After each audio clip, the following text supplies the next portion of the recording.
गाउँसभाको बैठकमा गाउँपालिकाका उपाध्यक्ष श्री शोभनाथ तामाङज्यूले पेश गर्नुभएको विनियोजन ऐन 2082 मा संशोधन गर्न पर्नेको विधेयकलाई म सभा समक्ष निर्णय प्रस्तुत गर्न चाहन्छु। यो विधेयकको पक्षमा हुने गाउँसभाका सदस्यज्यूहरूले हुन्छ भन्नुहोला, यो विधेयकको विपक्षमा हुने गाउँसभाका सदस्यज्यूहरूले हुन्न भन्नुहोला, प्रस्तावको पक्षमा हुने गाउँसभाका सदस्यज्यूहरूले हुन्छ भन्नुहोला। यो विधेयकको विपक्षमा हुने गाउँसभाका सदस्यज्यूहरूले हुन्न भन्नुहोला।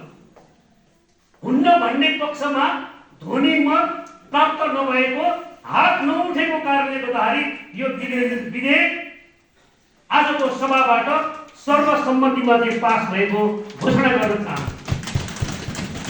यसैगरी दोस्रो कार्यसूचीमा हामीले इन्द्रावती गाउँपालिकाको आर्थिक ऐन 2082 लाई संशोधन गर्न पर्नेको विधेयक सभा समक्ष गाउँसभाका सदस्य सचिव इन्द्रावती गाउँपालिकाका प्रमुख प्रशासकीय अधिकृत मनहरी बराजुले प्रस्तुत गर्नुभएको थियो। यो प्रस्तुत विधेयकको पक्षमा हुने गाउँसभाका सदस्यज्यूहरूले हुन्छ भन्नुहोला, यो विधेयकको विपक्षमा हुने गाउँसभाका सदस्यज्यूहरूले हुन्न भन्नुहोला। यो विधेयकको पक्षमा हुने गाउँसभाका सदस्यज्यूहरू म निर्णय पेश गर्न चाहन्छु। यो विधेयकको विपक्षमा हुने गाउँसभाका सदस्यज्यूहरूले हुन्न भन्नुहोला। हुन्न भन्ने पक्षमा ध्वनि मत प्राप्त नभएको, हात नउठेको कारणले गर्दा यो आर्थिक ऐन 2082 संशोधन गर्न पर्नेको विधेयक आजको 9 गाउँसभाबाट सर्वसम्मतिमा पास भएको घोषणा गर्न चाहन्छु। यसैगरी हाम्रो अर्को कार्यसूची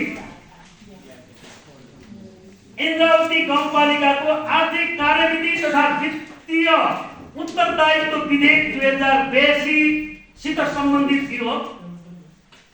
यो विधेयक इन्द्रावती गाउँपालिकाका प्रवक्ता वडा नम्बर 5 का वडा अध्यक्ष श्री शशिनाथ आचार्यले टेबल गर्नुभएको थियो। यो टेबल गर्नुभएको विधेयकको पक्षमा हुने गाउँसभाका सदस्यज्यूहरूले हुन्छ भन्नुहोला। यो विधेयकको विपक्षमा हुने गाउँसभाका सदस्यज्यूहरूले हुन्न भन्नुहोला। हुन्न भन्ने पक्षमा ध्वनि मत प्राप्त नभएको, हात नउठेको कारणले गर्दा यो इन्द्रावती गाउँपालिकाको आर्थिक कार्यविधि तथा वित्तीय उत्तरदायित्व विधेयक 2082 सभाले सर्वसम्मतिमा पारित गरेको घोषणा गर्न चाहन्छु।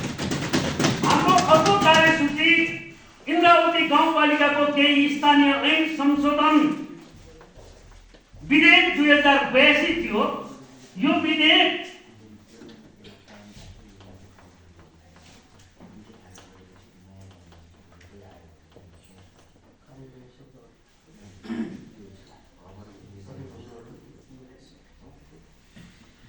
अब हाम्रो अर्को निर्धारित कार्यसूची इन्द्रावती गाउँपालिकाको हामीले विगतमा बनाएका केही ऐनहरू थिए, केही स्थानीय ऐनहरू थिए। ती ऐन समय सापेक्ष हामीले सुधार र परिवर्तन गर्नुपर्ने खाँचो थियो। तदनुरूप आजको गाउँसभाको बैठकमा इन्द्रावती गाउँपालिकाको केही स्थानीय ऐन संशोधन विधेयक 2082 विधायन समितिका संयोजक एवं वडा नम्बर 9 का वडा अध्यक्ष श्री बाबुराम लामाज्यूले टेबल गर्नुभएको थियो। यो विधेयकको पक्षमा हुने गाउँसभाका सदस्यज्यूहरूले हुन्छ भन्नुहोला। यो विधेयकको विपक्षमा हुने गाउँसभाका सदस्यज्यूहरूले हुन्न भन्नुहोला। हुन्न भन्ने पक्षमा ध्वनि मत प्राप्त नभएको, हात नउठेको कारणले गर्दाखेरि इन्द्रावती गाउँपालिकाको केही स्थानीय ऐन संशोधन विधेयक 2082 सभाले सर्वसम्मतिमा पास गरेको घोषणा गर्न चाहन्छु। हाम्रो अर्को पाँचौं कार्यसूची आजको सभाको इन्द्रावती गाउँपालिकाको बेरुची फर्चोट कार्यविधि 2082 थियो। यो इन्द्रावती गाउँपालिकाको बेरुची फर्चोट कार्यविधि 2082 सामाजिक विकास समितिका संयोजक एवं इन्द्रावती गाउँपालिका वडा नम्बर 7 का वडा अध्यक्ष श्री रविन्द्र कुमार खातीज्यूले टेबल गर्नुभएको थियो।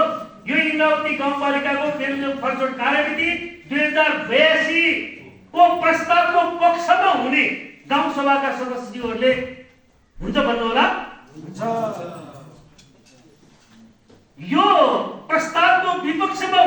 गाउँसभाका सदस्यज्यूहरूले हुन्न भन्नुहोला। हुन्न भन्ने पक्षमा ध्वनि मत प्राप्त नभएको, हात नउठेको कारणले गर्दा इन्द्रावती गाउँपालिकाको बेरुजु खर्चड कार्यविधि 2082 गाउँसभाबाट सर्वसम्मतिमा पास भएको घोषणा गर्न चाहन्छु। हाम्रो निर्धारित अर्को कार्यसूची इन्द्रावती गाउँपालिकाको लेखा समिति गठन तथा सञ्चालन सम्बन्धी कार्यविधि 2082 थियो। यो इन्द्रावती गाउँपालिकाको लेखा समिति गठन तथा सञ्चालन सम्बन्धी कार्यविधि 2082 लेखा समितिका संयोजक एवं 10 नम्बर वडाका वडा अध्यक्ष श्री रामचन्द्र घिमिरेज्यूले टेबल गर्नुभएको थियो।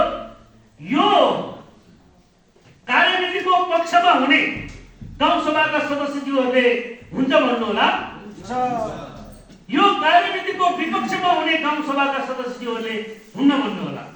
हुन्न भन्ने पक्षमा ध्वनि मत प्राप्त नभएको, हात नउठेको कारणले गर्दा आजको गाउँसभाको बैठकबाट इन्द्रावती गाउँपालिकाको लेखा समिति गठन तथा सञ्चालन सम्बन्धी कार्यविधि 2082 सर्वसम्मतिले पास भएको घोषणा गर्न चाहन्छु।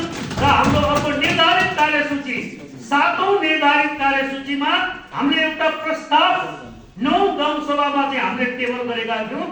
इन्द्रावती गाउँपालिकालाई नगरपालिका बनाउने सम्बन्धी प्रस्ताव आजको गाउँसभामा हामीले टेबल गरेका थियौँ। यो प्रस्तावलाई न्यायिक समितिका सदस्य एवं इन्द्रावती गाउँपालिका वडा नम्बर 4 का वडा अध्यक्ष श्री क्षेत्रबहादुर तामाङज्यूले यो प्रस्ताव गाउँसभामा टेबल गर्नु भएको थियो। र मैले भनिराख्नु पर्दैन कि हामी नगर उन्मुख छौँ। नगर हुनको निमित्त जे क्राइटेरिया कानुनले निर्दिष्ट गरिदिएको छ, निर्दिष्ट कानुनी प्रक्रिया हामीले पूरा गरेका छौँ। तदनुरूप हामीले कार्यपालिकाको बैठकमा चाहिँ गाउँसभाबाट यसलाई पारित गर्नुपर्छ भन्ने दृढ मान्यता र दृष्टिकोणको आधारमा आजको गाउँसभामा हामीले टेबल गरेका थियौँ। यो प्रस्तावको पक्षमा हुने गाउँसभाका सदस्यज्यूहरूले हुन्छ भन्नुहोला। यो प्रस्तावको विपक्षमा हुने गाउँसभाका सदस्यज्यूहरूले हुन्न भन्नुहोला। हुन्न भन्ने पक्षमा ध्वनि मत प्राप्त नभएको, हात नउठेको कारणले गर्दा आजको 9 गाउँसभाबाट इन्द्रावती गाउँपालिकालाई नगरपालिका बनाउने सम्बन्धी जुन हाम्रो प्रस्ताव थियो, यो प्रस्ताव सर्वसम्मतिले पास भएको म घोषणा गर्न चाहन्छु। र मैले एउटा कुरा जोड्न चाहन्छु, इन्द्रावती 72 खानेपानी आयोजना इन्द्रावती गाउँपालिकाको गर्वको आयोजना हो। यो आयोजनालाई समयावधिमै सम्पन्न गर्नु निर्माण व्यवसायीको आफ्नो जिम्मेवारी र दायित्व हो। निर्माण व्यवसायीलाई निर्धारित समयमा काम सम्पन्न गर्नको निमित्त घटाउने जिम्मेवारी खानेपानी विकास कार्यालयको हो र आवश्यक वातावरण निर्माण गरिदिने जिम्मेवारी र दायित्व जनप्रतिनिधिमूलक संस्थाको हो। यसो भएको कारणले गर्दाखेरि हामी जनप्रतिनिधिमा निर्वाचित भइसके पछाडि यो इन्द्रावतीको खानेपानी आयोजनालाई टाइममा सक्नु पर्दछ भनेर चाहे खानेपानी कार्यालयलाई झकझक्ने कुरामा होस् वा निर्माण व्यवसायलाई काममा सहजीकरण गर्ने कुरामा किन नहोस्, मलाई लाग्छ हामीले हाम्रो दृढ इच्छा शक्तिका साथ हामी अगाडि बढेका छौँ। र मैले अस्तिको कार्यपालिकाको बैठकमा पनि भने यो खानेपानी अफिसको प्रमुख हाम्रै जिल्ला चौतारा निवासी राजेन्द्र श्रेष्ठ हुनुहुन्छ। उहाँको मैले गम्भीर ध्यान आकर्षक प्रस्तावहरू यस गरिमामय सभा समक्ष पेश गर्न गराउन सहयोग गर्नुहुने यस गरिमामय सभाका उपाध्यक्ष श्री शोभना तामाङज्यू, यसैगरी इन्द्रावती गाउँपालिका प्रवक्ता एवं गाउँपालिका वडा नम्बर 5 का वडा अध्यक्ष शशिनाथ आचार्यज्यू, वडा नम्बर 9 का वडा अध्यक्ष श्री बाबुराम लामाज्यू, वडा नम्बर 10 का वडा अध्यक्ष रामचन्द्र घिमिरेज्यू, वडा नम्बर 4 का वडा अध्यक्ष श्री क्षेत्रबहादुर तामाङज्यू, गाउँसभाका सचिव एवं इन्द्रावती गाउँपालिकाका प्रमुख प्रशासकीय अधिकृतज्यूहरू, पेश गर्नुभएको प्रस्तावमाथि दबावार छलफलमा सक्रिय भूमिका निर्वाह गर्ने सम्पूर्ण सभाका सदस्यज्यूहरू, सभामा उपस्थित कर्मचारी साथीहरू, सुरक्षाकर्मी साथीहरू, सञ्चारकर्मी सबै साथीहरूलाई धन्यवाद दिँदै इन्द्रावती गाउँपालिकाको यो गाउँ सभाको 9औं अधिवेशन यही समापन भएको जानकारी गराउन चाहन्छु। धन्यवाद।